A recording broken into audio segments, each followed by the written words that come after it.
ஓய்வு பெற்ற காவல் அதிகாரி கருணாநிதி அவர்கள் நம்மோடு இருக்கிறார். அவர்கிட்ட பேசலாம். வணக்கம் சார்.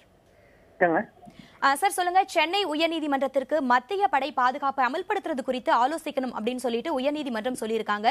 இது தொடர்பான உங்களுடைய கருத்துக்கள்? அதாவது வழக்கறிஞர்களுக்கும் காவல்துறைக்கும் சரியான ரிலேஷன்ஷிப் இல்லைங்கிறது சொல்றது முழுசா ஏற்றுக்கொள்ள முடியாது.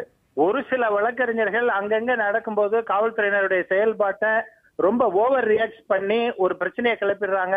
அதுல பாதிக்கப்படுகிறது காவல்துறை. அதனால காவல்துறை அதிகாரிகளுக்கும் காவலர்களுக்கும் ஒரு தயக்கம் இருக்குது.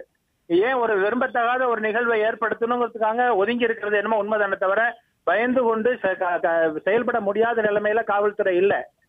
இப்ப பால் கனகராஜ் அவங்க சார் சொன்னது மாதிரி வழக்கறிஞர்களே ஒத்துக்கொண்டு இருக்கிற கட்டுப்பாட்டுக்கு ஒத்து போனாங்கன்னா காவல்துறைக்கு இதை பயன்படுத்துறது ஒன்னும் சிரமமே இருக்க போறது இல்ல.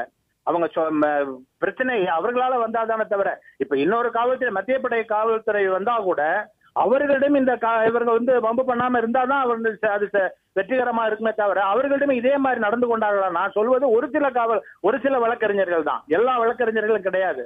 ஒரு சிலர் கொஞ்சம் அதிகப்படியாக என்னமோ தாம் சட்டத்துக்கு அப்பாற்பட்டவர்களுமா நடந்து கொள்கிறார்கள்.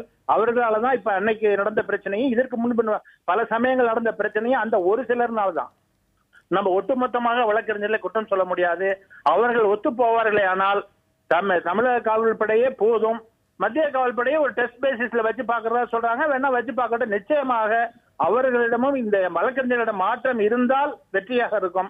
மாற்றம் இல்லை என்றால் அவர்களிடம் பிரச்சனை வரும். அப்பவும் அதை விசாரிப்பதற்கு ஸ்டேட் காவல்துறை தான் போயாகணும்.